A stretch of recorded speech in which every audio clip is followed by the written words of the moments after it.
Assalamualaikum warahmatullahi wabarakatuh.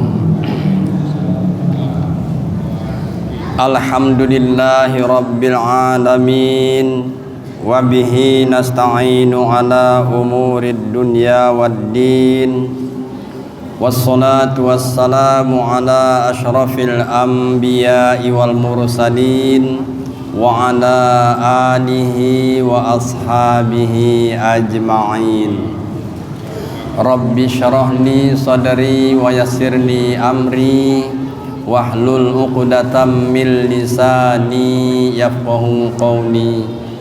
Subhanaka la ilma lana illa ma 'allamtana innaka antal alimul hakim. Wala hawla wala quwwata illa billahil aliyyil azim. Amma ba'd. Qala Allah ta'ala fi kitabihil karim. A'udzu billahi minasy syaithanir rajim. Bismillahirrahmanirrahim. Ya ayyuhalladzina amanu kutiba alaikumus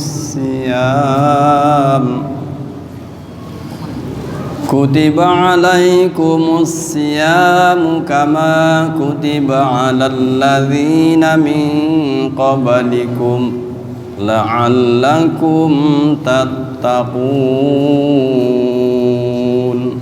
Shadaqallahul azim. Yang saya hormati bapak-bapak, ibu-ibu, jamaah sholat maghrib rahimakumullah, yang sama-sama kita muliakan tuan-tuan guru, alim ulama yang hadir pada kesempatan yang berbahagia ini. Puji serta syukur kita persembahkan kehadirat Allah Subhanahu wa ta'ala. Mudah-mudahan sampai saat ini kita masih dilimpahkan Allah, dicurahi Allah dengan rahmat dan karunia-Nya yang tak terhingga. Kita masih diberikan nikmat kesehatan, begitu juga nikmat iman dan Islam, kelapangan waktu dan keringanan langkah untuk beribadah pada kesempatan yang berbahagia ini. Begitu pula kiranya salawat berangkaikan salam mari kita sanjungkan kehariban junjungan kita Nabi besar Muhammad sallallahu alaihi wasallam, berupa Allahumma shalli ala sayyidina Muhammad wa ala ali sayyidina Muhammad. Bapak-bapak, ibu-ibu sekalian yang dirahmati Allah Ta'ala, sebagai kajian kita pada kesempatan yang berbahagia ini, yaitu menyambut bulan suci Ramadan berkaitan dengan puasa. Hari ini tanggal 13, malam ini malam 14 bulan Sya'ban, malam bulan purnama malam hari ini. Jadi berkaitan dengan itu, di bulan Sya'ban ini ada memang suatu himbauan dari Rasulullah sallallahu alaihi wasallam, kiranya kita memperbanyak ibadah di bulan Sya'ban ini, termasuk memperbanyak puasa. Dan beliau sendiri mempuasakan bulan Sya'ban dikala Siti Sayyidatina Aisyah radhiyallahu anha ditanya oleh sahabat bagaimana kira-kira Rasulullah menyikapi bulan Sya'ban. Beliau mengatakan bahwasanya tidak ada bulan lain yang melebihi bulan Sya'ban dipuasakan Rasulullah kecuali Ramadan. Artinya di luar Ramadan, bulan Sya'ban lah yang paling banyak dipuasakan Rasulullah. Itu bahasanya tidak disebutkan harinya berapa hari. Jadi banyak kali hari-hari bulan Sya'ban dipuasakan Rasulullah, memuliakan bulan Sya'ban adanya. Jadi kita juga kalau mampu kita perbanyak puasa sunnah di bulan Sya'ban ini.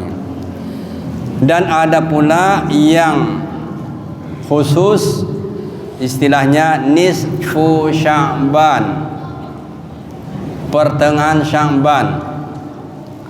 Pertengahan Sya'ban itu kalau yang hari hanya istilahnya tanggal 15. Jadi hari Ahad, nah itu insyaallah nanti nisfu Sya'ban pas hari hanya. Tetapi sesuai dengan kebiasaan bulan-bulan lain disunnahkan juga kita mempuasakan pertengahan bulan itu 3 hari berturut-turut, tanggal 13, 14 dan 15. Itu bukan hanya Sya'ban saja, setiap bulan di luar Ramadan pertengahan bulan itu disunahkan puasa 3 hari di luar puasa rutinitas Senin Khamis. Ini puasa bulanan istilahnya. Nah, jadi puasa tengah bulan itu 13, 14 dan 15. Jadi untuk ini dalam artian mempuasakan nisfu Sya'ban, iringan nisfu Sya'ban itu sendiri yaitu tanggal 13, 14 dan 15. Hari ini, esok dan hari Ahad. Nah, dan amalan khusus pada malam nisfu Sya'ban ini lazim kita laksanakan. Ini sekedar mengingatkan, bukan ngasih tahu. Udah tahu kita semua, udah faham kita semua, udah tahu kita tata caranya semua. Tapi karena dia tahunan sifatnya, sekali setahun mungkin tak salah diingatkan kembali, mengingatkan namanya. Nah, karena ibadah itu kadang-kadang kepinginnya awak melaksanakannya, awak rencanakannya jauh-jauh sebelumnya. Tapi karena dia jarang, sekali setahun udah lewat baru, atau sudah hari hanya kawan puasa misalnya diajak minum, ya minum, enggak saya puasa. Hah, puasa apa? Nisfu Sya'ban. Hah, awak udah makan duluan, udah sarapan dulu kan, nggak bisa lagi. Nah, tapi kalau jauh waktu sebelum hari hanya diingatkan, oh iya kita persiapkan diri gitu maksudnya. Itulah makna mengingatkan dah. Bukan tidak tahu, tahu tapi tak ingat. Kalau masalah tahu ini banyak, tahu tapi tak ingat waktu hari hanya. Ada tahu tapi tidak mau tahu, macam-macam itu masalah tahu ini kan. Nah, sampai masalah yang wajib pun begitu juga. Allah meminta dalam Quran masalah tahu ya, masalah tahu. Kalau yang tahu apa ya, tahu atau tahu? Kalau bahasa Indonesia tahunya itu, saya bilang tahu nanti, tahu tempe kata Ibu Bulan nanti itu takut saya. Kan kalau bahasa Indonesia tahu Pak ya. Nah, tapi bahasa seharian tahu. Hilang tahanya itu ya. Kita sama-sama mengerti, sama-sama paham ya. Nah, tapi Quran itu mengatakan bahasanya tentang tahu dan paham ini sami'na wa ata'na. Itu berarti yang patuh itu yang mau itu beriman itu. Sami'na wa ata'na itu tentang aturan. Ada juga tahu tapi tak mau tahu. Sami'na wa asoina. Ini bahaya. Ini bahaya. Kalau tak salah sobut ini, mungkin inilah sekarang yang menjamur di negeri ini. Kan itu. Maaf saya kalau melenceng sedikit. Enggak apa-apa kan? Ini yang berbahaya di negeri kita sekarang ini. Yang mengulah tuh. Bukan tak tahu itu. Pintar-pintar mereka itu, hebat-hebat ilmunya. Karena hebatnya lah dia makanya duduk di atas. Karena hebatnya lah itu. Tapi dia hebat, tahu, faham, tahu tapi tak mau tahu. Nah itu. Tahu dia itu salah, tapi lakukan juga. Nekat namanya. Itu bahasa Quran, sami'na wa asoina. Kami tahu tapi kami tidak mau tahu, istilah bahasa bebasnya. Tahu dia itu korupsi itu tak boleh, tapi tak mau tahu dia, lakukan juga. Tahu dia kezaliman itu salah, tapi lakukannya juga. Tak mau tahu dia itu, lantalah situ. Yang penting ini tak tahan mendengarkannya. Yang salah itu menimbatnya saja. Itulah yang bahaya tuh. Nekat namanya. Dia orang beriman, dia mengaku Islam, tapi nekat. Masalah akhirat tuh nanti, kan bukan sekarang tuh. Ini kan dunianya ini katanya. Masalah dunia dan akhirat sekarang diurus, bukan besok lusa lagi. Kalau besok udah tinggal terima resikonya, terima pembalasannya. Sekaranglah untuk kepentingan dunia, kepentingan akhirat, sekaranglah waktunya. Bukan besok lusa lagi. Iya besok kalau masih hidup, kalau tidak, itu maksudnya dah. Jadi tak ada istilah dalam Islam, ya masalah akhir itu nantilah, besoklah, tak ada itu. Tidak ada seperti itu. Baik, Bapak Ibu yang dirahmati Allah Ta'ala. Jadi malam nisfu Sya'ban, insya Allah kalau tak salah kalender itu rata-rata saya tengok ada beberapa kalender ya menyatakan bahwa memang hari Ahad lah tanggal 15 Sya'ban itu. Jadi malam nisfu Sya'ban, malam Ahad, berarti pengamalan yang lazim kita laksanakan itu yakni membaca surah Yasin 3 kali berturut-turut ba'da maghrib qabla isya. Setelah sholat maghrib seperti ini, seperti inilah, selesai sholat maghrib, sholat sunnah rawatib 2 rakaat, baru lanjutkan sholat sunat mutlak 2 rakaat. Sholat sunat mutlak, bukan sholat sunat malam nisfu Sya'ban. Tak ada, kita lihat di keterangannya itu sholat sunat malam nisfu Sya'ban. Sholat sunat mutlak 2 rakaat. Usolli sunnatan raka'ataini lillahi ta'ala, Allahu Akbar. Sunat 2 rakaat, baru kita baca surah Yasin. Baca surah Yasin 3 kali berturut-turut. 3 kali khatam maksudnya surah Yasin tuh. Menjelang baca pertama kita mohon kepada Allah, kiranya Allah berikan kepada kita dan keluarga kita kekuatan iman, keteguhan iman, istiqomah.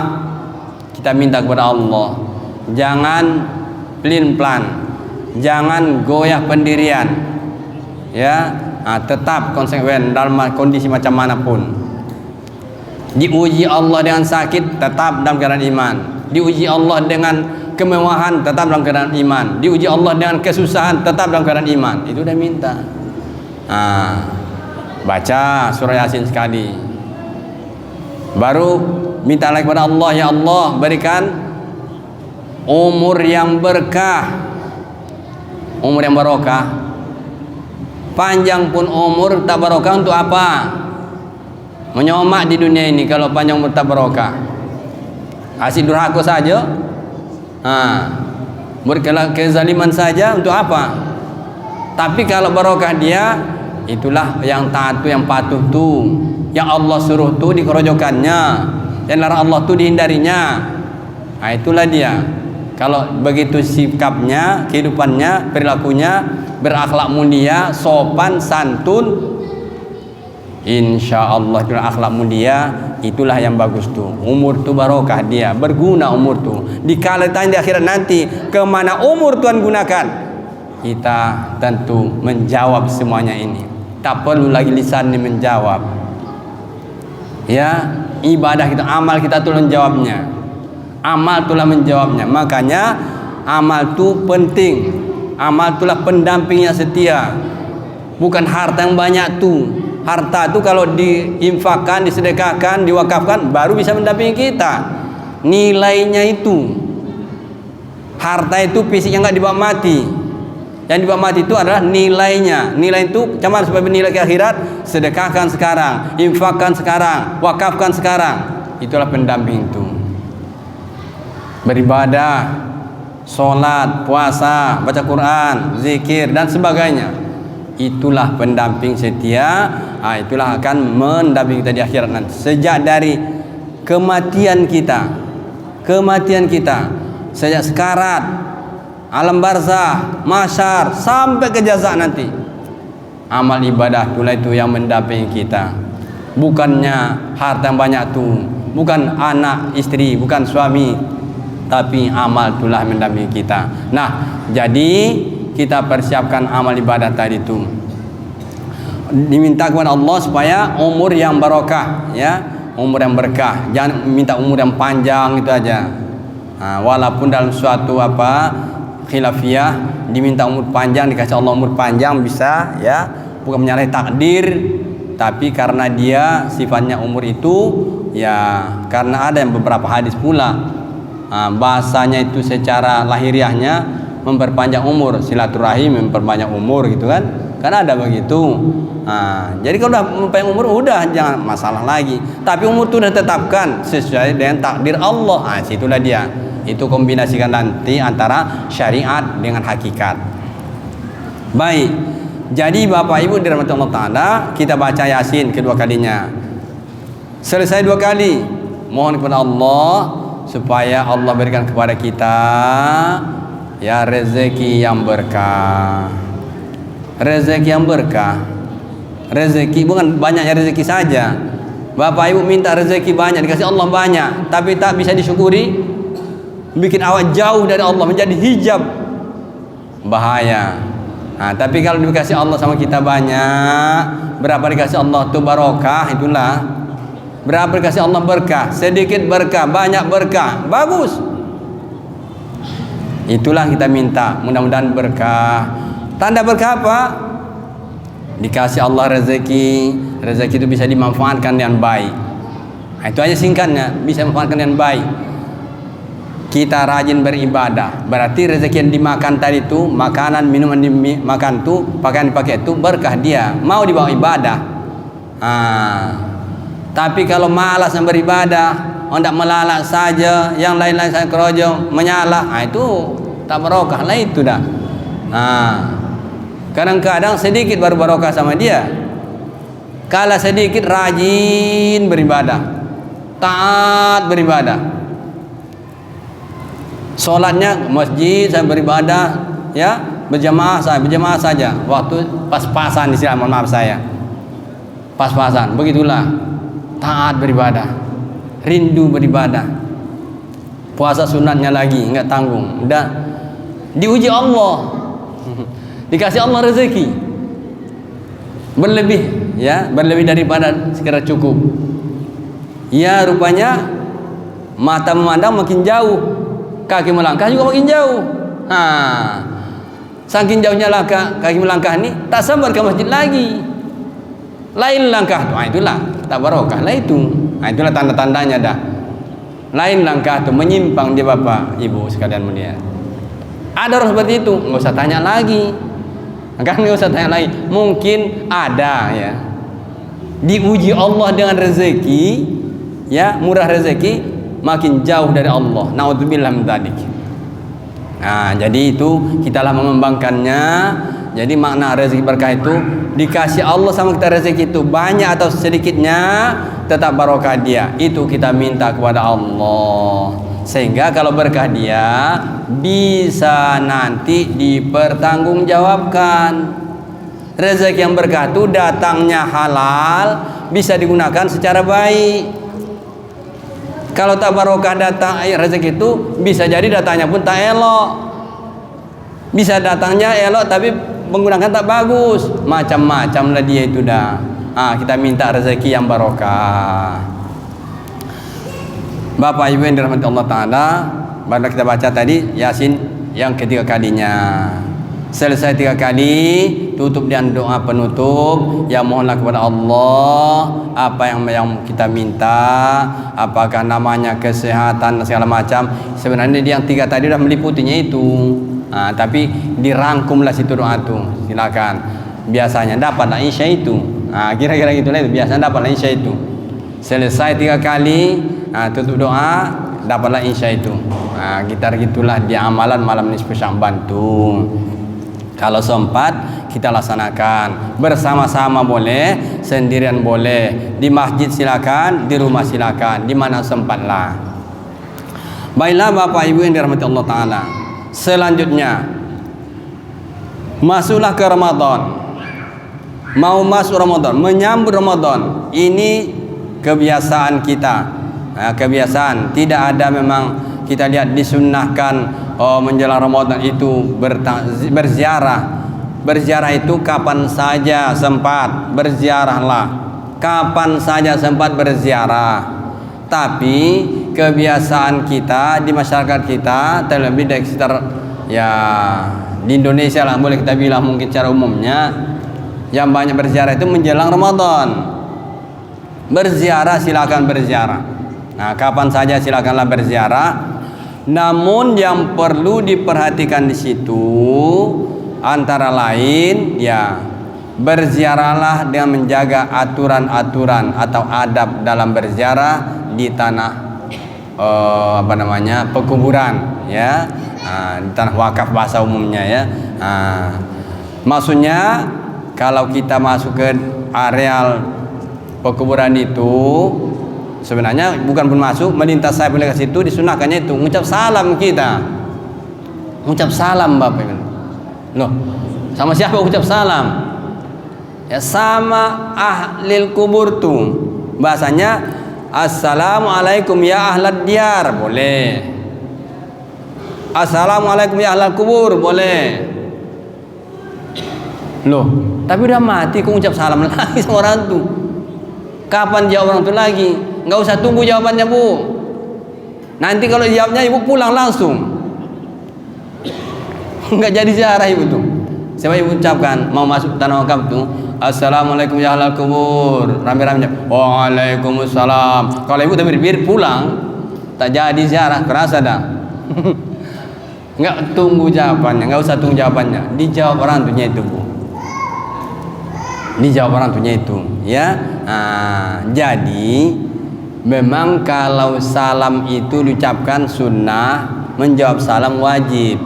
Jadi salam yang diucapkan tadi kepada ahli kubur, kalau ada yang lagi takziah Bu situ, misalnya Ibu duluan lagi ziarah nih, ada yang datang menyusul belakang, assalam, terdengar pula ucapannya itu, terdengar misalnya agak kuat bacanya, assalamualaikum ya ahlal kubur, nggak usah Ibu jawab, tak usah Ibu jawab.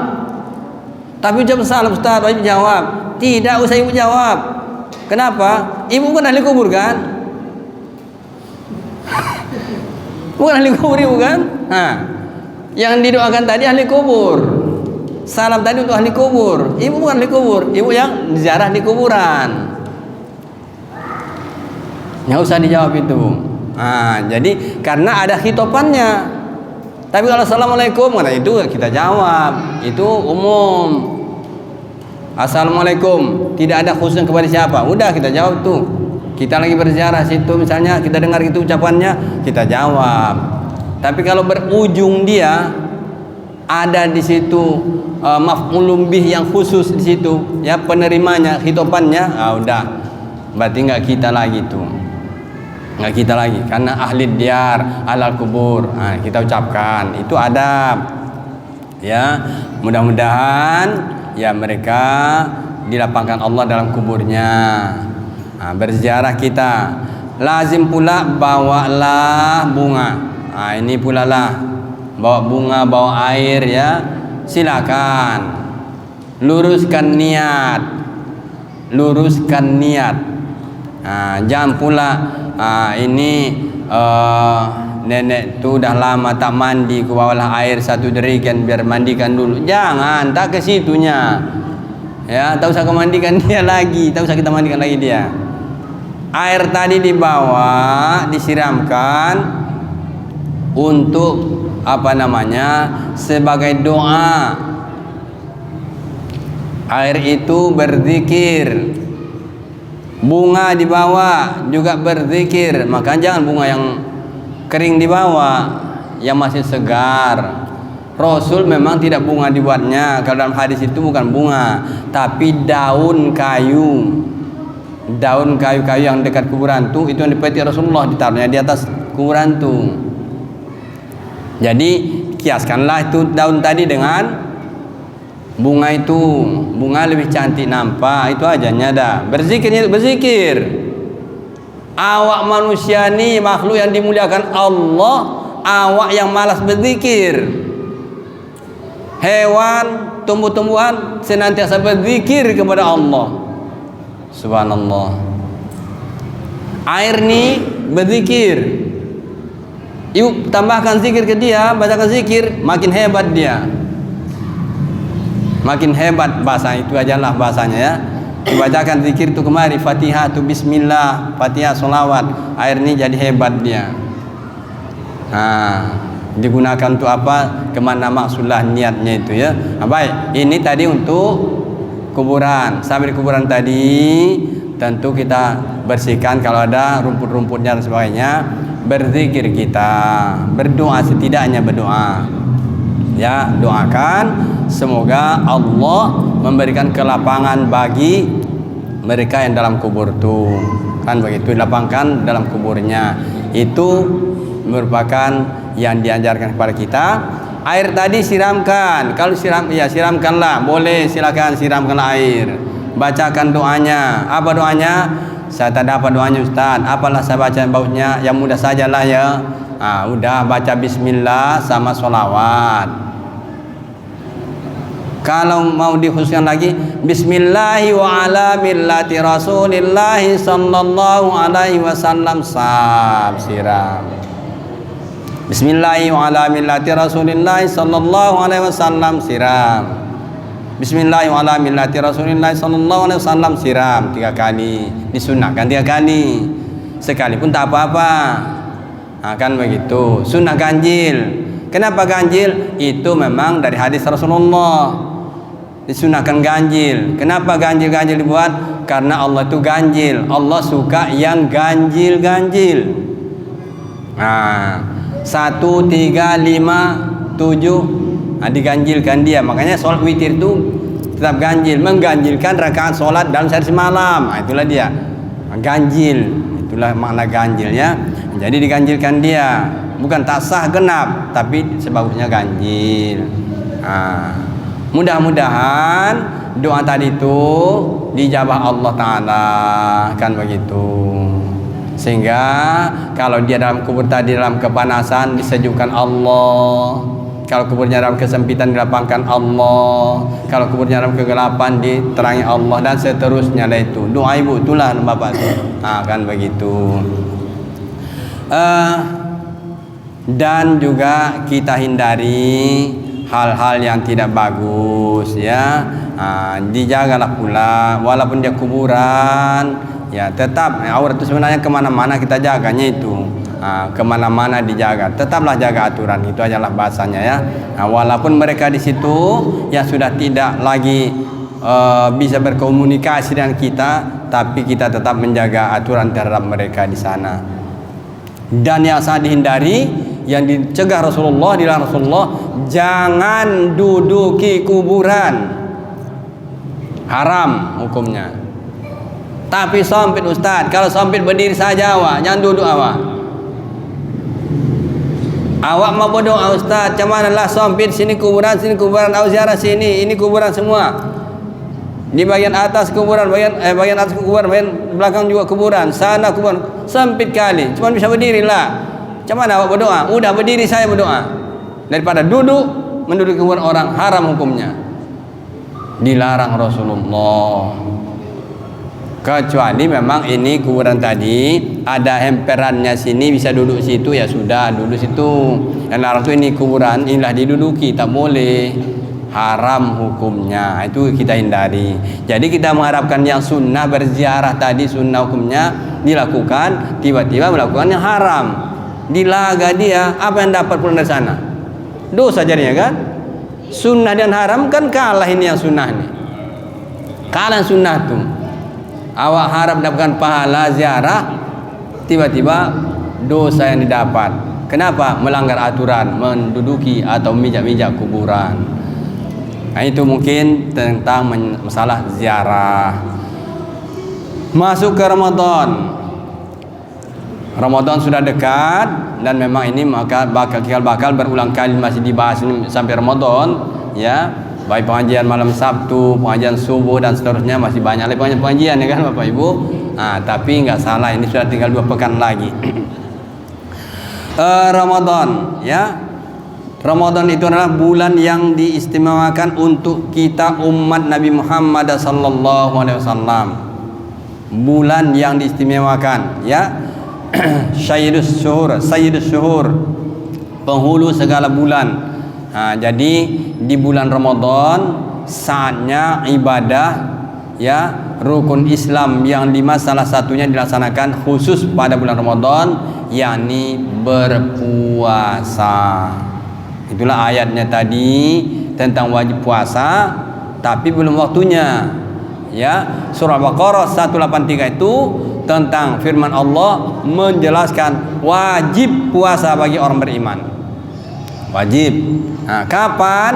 Nah, itulah dia. Ayyamam ma'dudat, pada hari-hari tertentu. Itu tentang puasa. Kalau sholat, inna sholata kanat 'alal mu'minina kitaban mawquta. Ayatnya begitu pula. Sesungguhnya sholat itu telah tentukan waktunya, ditetapkan waktunya bagi orang beriman itu. Ya, tentukan waktunya, ada aturannya. Makanya sekarang waktunya maghrib. Jangan sholat subuh sekarang, nggak sah. Kira-kira gitu. Nah, ada waktunya tertentu. Ini pun ayyam ma'dudat, pada hari tertentu puasa itu. Kapan? Dalam hadis dijelaskan, yaitu pada bulan Ramadan. Salah satu hadisnya diantaranya, sekian banyak hadis tentang puasa di bulan Ramadan, tentang berkaitan dengan rukun Islam yang 5. Ya, bahwasanya Rasulullah mengatakan al-Islamu an tasyhadu an la ilaha illallah wa anna Muhammadar Rasulullah, atau bunyal Islamu ala khams. An tasyhadu an la ilaha illallah wa anna Muhammadar Rasulullah wa tuqimus shalah wa tu'tuz zakah wa tasumu Ramadan. Bukan tasumu saja, wa tasumu Ramadan, berpuasa pada bulan Ramadan. Rukun Islam yang keempat, ya. Wa tuhijjul baiti man istata'a ilaihi sabila. Jadi berpuasa itu di bulan Ramadan diwajibkan. Wajib bagi kita semua umat Islam dengan ketentuan-ketentuan kita yang sudah dewasa. Ya, wajib dan berakal sehat. Ya, kalau pula tak sehat akalnya, tak wajib puasa. Tak sehat akalnya, badannya tak sehat, boleh tidak puasa. Itu bahasanya boleh, tapi ganti pada hari yang lain. Kalau sakitnya sakit yang musiman. Maksud sakit musiman, masih diharap sembuhnya. Sakit perut, demam, ya kan? Misalnya gitulah. Itu sakit musiman. Ya, sakitnya nanti entah sepekan, entah 10 hari, ya. Masih diharap sembuh. Itu wa in kuntum maridon aw ala safarin fa'iddatum min ayyamin ukhor. Itulah itu maknanya, kalau kamu sakit atau kamu dalam keadaan musafir, maka gantilah di hari yang lain. Maksudnya bolehlah kamu tak puasa dulu, tapi jangan lupa ganti nanti di hari yang lain. Itu sakit yang masih diharap sembuh. Tapi kalau sakit yang berkepanjangan, yang tadi harap sembuh, apakah dia karena lever atau sakit mah yang akut, atau karena sudah tua enggak kuat puasa lagi, ya tak tahan, udah itu fafidyatun tu'amu miskin, cukup bayar fidyah, berikan sama orang miskin. Itu. Nah, Bapak Ibu dirahmati Allah, tadi mau diskusi 10 menit sebelum waktu, ya. Waktunya tinggal 12 menit lagi, ya. Baik. Jadi mungkin kalau masalah puasa ini, ya kita sedikit lagi saya simpulkan sebelum kita berdiskusi, bahwa niat puasa walaupun ikhtilaf tidak salah juga kita pakai. Kalau menurut Imam Syafi'i, kita wajib berniat setiap malam Ramadannya. Berniat itu pada malam hari. Batas waktu berniat sejak dari Ghurub Syam, terbenam matahari, dari maghrib sampai menjelang terbit fajar. Itu batas waktu berniat. Panjang waktunya. Tapi kalau sudah lewat batas itu, udah terbit fajar baru berniat, tak sah lagi. Kalau puasa Ramadan, puasa wajib, udah terbit fajar, lupa berniat malam harinya, tak sah lagi. Berniat awal, kesiangan bangunnya, udah tak bisa lagi. Makanya berniat sebelum tidur, kan begitu. Nah, jadi termasuk pendapat Imam Abu Hanifah, ya, Imam Hanafi, bisa berniat 1 kali untuk 1 bulan, tapi niatnya di awal. Misalnya besok 1 Ramadan, Malam hari ini kita berniat, nawaitu shauma ramadhana kullihi lillahi ta'ala. Sengaja aku mempuasakan bulan Ramadan sekaliannya karena Allah Ta'ala. Mudah meliputi semuanya dari awal sampai ke akhir. Nah, diniatkan itu mewanti-wanti. Jadi kalau siapa tahu lupa kita berniat suatu malam misalnya kelewatan, lupa berniat, nah, nantilah gitu. Padahal tepala payah berniat tuh. Kan tepala niat payah berniat tuh. Sekiranya berhadas kecil pun kita berniat untuk puasa masih sahnya. Tapi itulah itu rasa mensengajanya itu harus khusus rasanya gitu ya. Nah, nantilah itu rupanya lengah tidur ya azan lah subuh baru bangun. Tak makan sahur tak masalah, niat yang pokok akan gitu. Lupa berniat rupanya. Cuman lagi, taklidlah ke pendapat imam mazhab. Pendapat imam mazhab yang mengatakan boleh berniat sekali sebulan. Dipakailah itu, terangkanlah kewajiban kita. Itu maksudnya mewanti-wanti tadi. Tapi senantiasalah kita jaga tiap malam berniat puasa. Makanya sangat indah sekali kalau kita, mohon maaf saya bukan mengecilkan paham yang lain, kita yang faham ahlus sunnah wal jamaah ya, yang senantiasa, apalagi yang bahasanya sholat tarawihnya kita 20 rakaat, kita selalu dibimbing. Walaupun yang 8 itu ada juga mereka membimbing juga kadang-kadang, dibimbing setiap malamnya itu selesai kita sholat tarawih dan witir, in wasyam rahimakumullah, kan dibawakan bilangnya Bapak Ibu ya. Jangan kita berniatlah kamu berpuasa wahai orang-orang yang dirahmati Allah, kan gitu. Berniatlah kamu, inwu berniatlah kamu. Niat apa? In wasyam, niat puasalah kamu. Diingatkan, berniatlah kita kan. Sehingga lepas. Jadi karena terbiasa sholat jamaah diingatkan, rupanya suatu malam lupa apa? Tak sempat tarawih. Lengah berniat itulah tadi itu dah. Kona di situ. Makanya kita niat 1 bulan tuh diwanti-wantikan di awal Ramadan berniat kita. Nah, itu mungkin sekedar mengingatkan, itu sebenarnya sudah kita tahu semuanya, sudah paham, tapi mengingatkan kembali, saling mengingatkan. Nah, Bapak Ibu, itu mungkin penyampaian sekilas materi kajian kita tentang berkaitan dengan menyambut Ramadan dan puasa Ramadan. Mungkin kita manfaatkan waktu untuk berdiskusi sebelum masuk waktu Isya. Langsung aja Pak, langsung aja. Oh ya. Ya boleh. 5 lagi nya. Astagfirullahaladzim. Iya. Satu Cuman lanjut aja di apa aja ya. Atau kalau ada bertanya langsung aja Bapak Ibu. Langsung aja. Agak satu pertanyaan. Waktu tinggal 3 menit lagi masuk Isya.